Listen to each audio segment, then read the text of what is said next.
There's a reason fighters talk about Ilia Topuria in a completely different tone than almost anyone else in the UFC. And it's not hype. It's not exaggeration. And it's definitely not a coincidence. When fighters describe him, they don't just say he's good.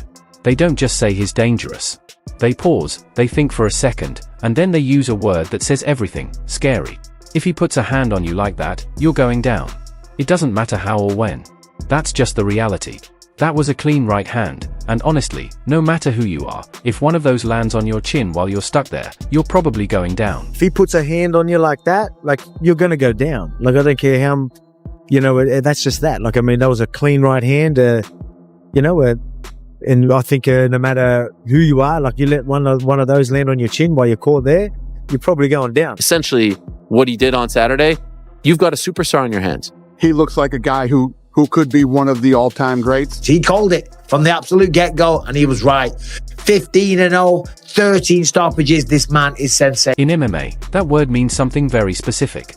It means the pressure doesn't start when the cage door closes, it starts in the build-up. It means every exchange feels like it could be your last.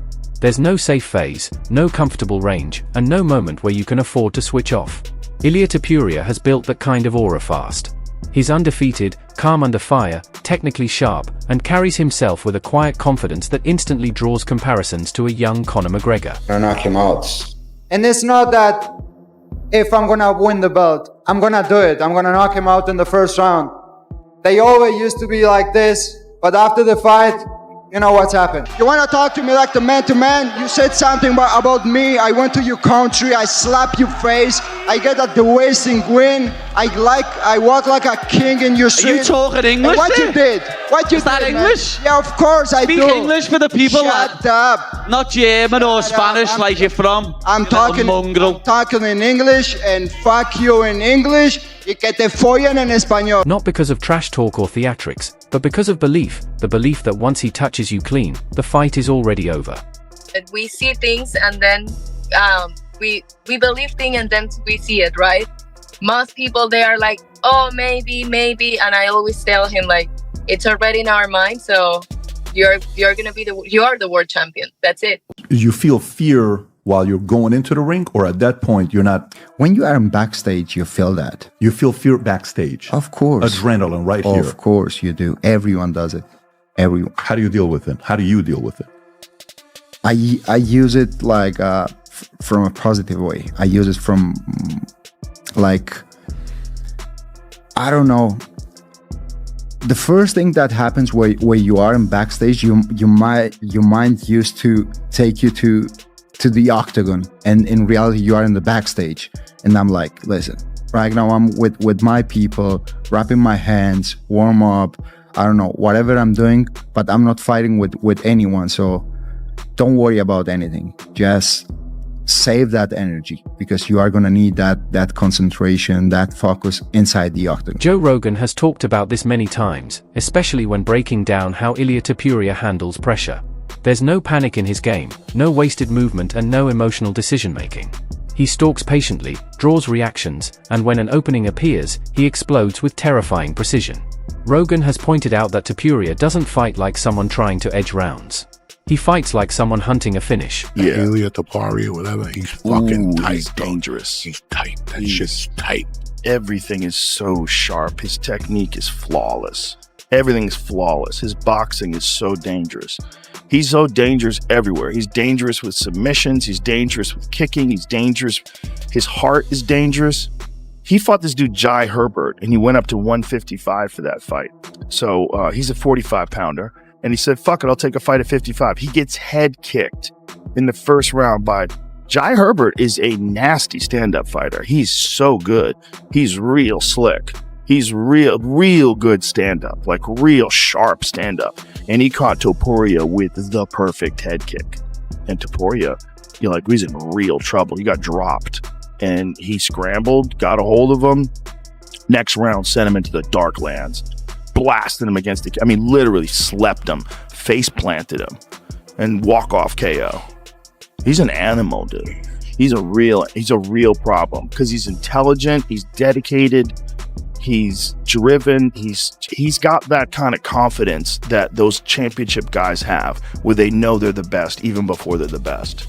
He knew he was the best even before. And he's literally fighting the best guy ever in that division. And he's telling everybody, I'm going to fuck this dude up inside of 2 rounds.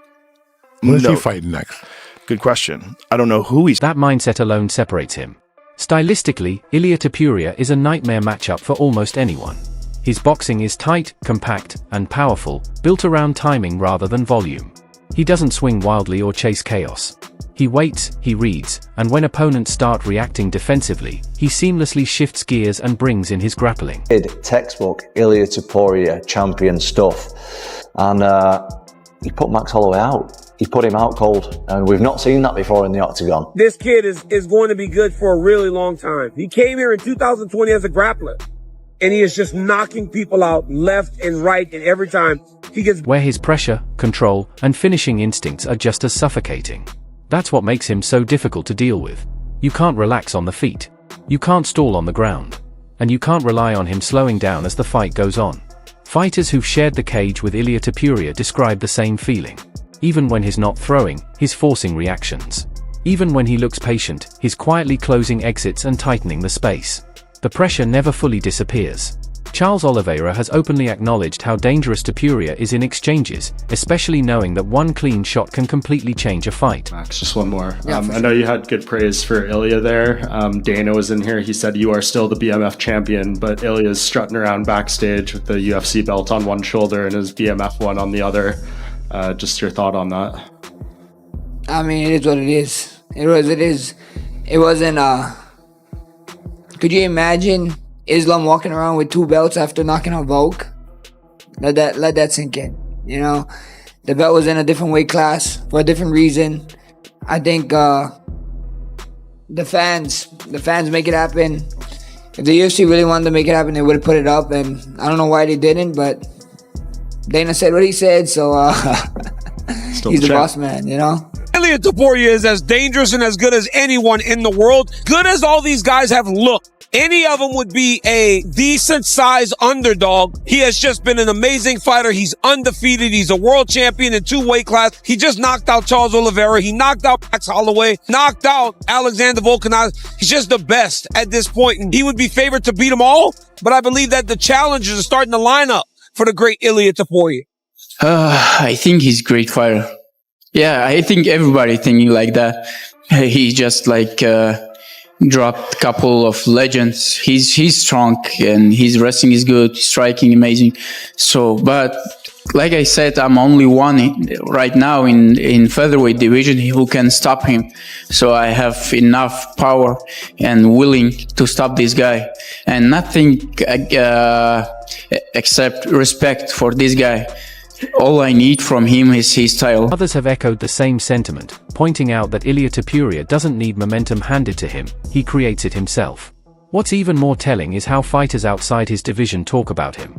Tom Aspinall has spoken about Topuria's discipline and mindset, highlighting how rare it is to see someone so technically polished while still carrying constant knockout intent. Big Joe in, and we're going to talk about Ilia Topuria's style a little bit.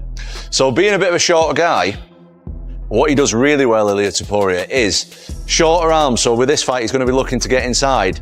And the body hooks, the low kicks, and the shot in is what he's looking for. Because he's got like a low centre of gravity, especially, it says that Max Holloway's 5'11". He's bigger than me, mate. He's at least 6'1", from when I've seen him at least. He's a lot taller than 5'11". So with Ilia Topuria being the shorter guy, he'll be looking for the right hands over the top, the left hooks to the body, and the shot and trying to hold him down. I can absolutely believe that Ilia Topuria can win 3 belts. I think that Ilia Topuria can beat anybody around those weights, kind of lightweight, welterweight. Ilia, in my opinion, is almost unbeatable, right? Ilia Topuria is someone who has been around title contention for a long time, but going in there beating a great in the sport, Alexander the Great Volkanovski, a personal favourite of mine, someone who I know, someone who I look up to. He went in there and took the belt from Volkanovski. The belt changed hands in February, and then he came back again against Max Holloway, knocked him out. The guy who'd never even been dropped in the UFC before, with so many fights. So 2 legends he's beat there in a year. That is absolutely massive for the country of Spain, for the country of Georgia, for European MMA, for MMA and the UFC as a whole. New champion, new face, new name, Ilia Topuria at featherweight, making all kinds of waves. in the division and across the UFC, like this guy, what he's going to do in 2025 is likely going to be even bigger than what he did in 2024, and a new guy. Paddy Pimblett has also acknowledged the danger, noting that Ilia Topuria's confidence feels earned, not forced, and that makes him even more unsettling to prepare for. Analysts like Daniel Cormier and Michael Bisping have both pointed out that what truly separates Topuria isn't just talent, it's control. He dictates where the fight takes place, how fast it moves, and when the violence actually begins. And that's why this moment in his career feels especially dangerous. Topuria is entering his prime, carrying championship expectations, global attention, and the kind of personal pressure that either breaks fighters or sharpens them into something far more lethal. Duty stuff. Obviously, we knew that he was going through some personal issues, and there's rumors online, and I didn't want to partake in any of those. I had not heard any of this. I had not heard any of these allegations or rumors, innuendo, any of that. And so you can understand even more so why he would want to step away and not focus on fighting or defending his title, because obviously there's a lot going on. It's extremely sad. It's, I feel for everyone involved. I feel for his family. I feel for his kids. It's an awful situation. And so let's see what happens. Let's see what becomes of it, and let's see when we can see him back in there. As of now, there's no real timeline set in place. He spoke to ESPN Deportes about that, about his decision to walk away. Here's what he had to say, and I'll read the subtitles for you in case you're just listening to the audio. Finally, Ilia, because what the public wants to know, you announced not the first quarter, that you'll fight in January. When would you like to fight? When you feel it's time to return? Well, Ilia says, as I've communicated, I'm going through some personal problems. I do not have an exact date when everything will be fixed.